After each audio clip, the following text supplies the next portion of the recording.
जीत के बाद उठे सवाल तो सामने रख दिए सबूत। एक बार फिर से होंगे 3 राज्यों में चुनाव, ईवीएम की खुल गई पोल। विपक्ष के हाथ लग गया सबसे बड़ा सबूत, चलेगा शपथ ग्रहण समारोह। जांच के बाद ही शपथ की होगी प्रक्रिया, सुप्रीम कोर्ट में मामला।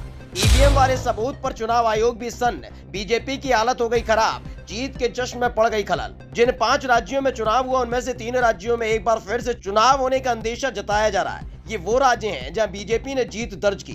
छत्तीसगढ़, मध्य प्रदेश और राजस्थान में फिर से चुनाव और ईवीएम बैन करने की मांग उठी तो ये मामला सीधे सुप्रीम कोर्ट पहुंच गया, जिसमें इन तीनों ही राज्यों में वोटिंग और काउंटिंग के वक्त की कई वीडियो अदालत के सामने रख दी गई है। ऐसे में बीजेपी की बेचैनी बढ़ गई है।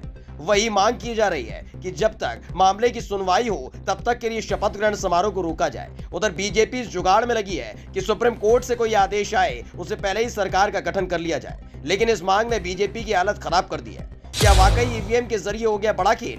विपक्ष के सबूत पर बीजेपी को क्यों हो गई टेंशन? वैसे ये कोई नया मामला नहीं है जब विपक्ष ने हार के बाद ईवीएम का मुद्दा उठाया हो।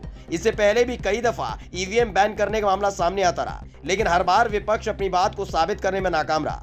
लेकिन इस बार माना जा रहा है कि विपक्ष तगड़े सबूतों के साथ अदालत पहुंच गया है। अब मांग की जा रही है कि जब तक जांच पूरी नहीं हो जाती या फिर अदालत अपना फैसला नहीं सुनाती तब तक शपथ ग्रहण को रोका जाए। अखिलेश यादव ने कहा कि ईवीएम पर अगर सवाल उठ रहे हैं तो इसके विकल्पों की तरफ जाना चाहिए। हमें अमेरिका और जापान से सीखना चाहिए, वहां पर बैलेट से वोटिंग होती है, एक महीने तक वोटिंग और काउंटिंग चलती रहती है। मुद्दा सिर्फ अखिलेश यादव ने नहीं उठाया, बल्कि इतिहासकार पीयूष बबेले ने भी कई सवाल खड़े कर दिए। उन्होंने कहा कि पहली बात ये, जब कांग्रेस पार्टी बड़े अंतर से पराजित हुई है, वहां 100 से ज्यादा ईवीएम मशीनें मतगणना के समय 99% तक चार्ज मिली, जबकि मतदान के दौरान 10 घंटे से ज्यादा इनका उपयोग हो चुका था। इसका आशय हुआ कि मतदान की प्रक्रिया के दौरान इन मशीनों का बिल्कुल उपयोग नहीं हुआ, जो कि किसी भी सूरत में संभव नहीं है। इससे इस बात का शक होता है कि या तो ईवीएम बदली गई या उनके साथ छेड़खानी की गई। प्रत्याशियों ने बताया कि औसतन 100 ईवीएम मशीनें 20,000 वोट से छेड़खानी का गंभीर मामला दिखाई देता है। जब पोस्टल वोट में कांग्रेस को प्रचंड बहुमत मिल रहा था तो ईवीएम मशीन में अचानक से कम हो जाना संदेह पैदा करता है।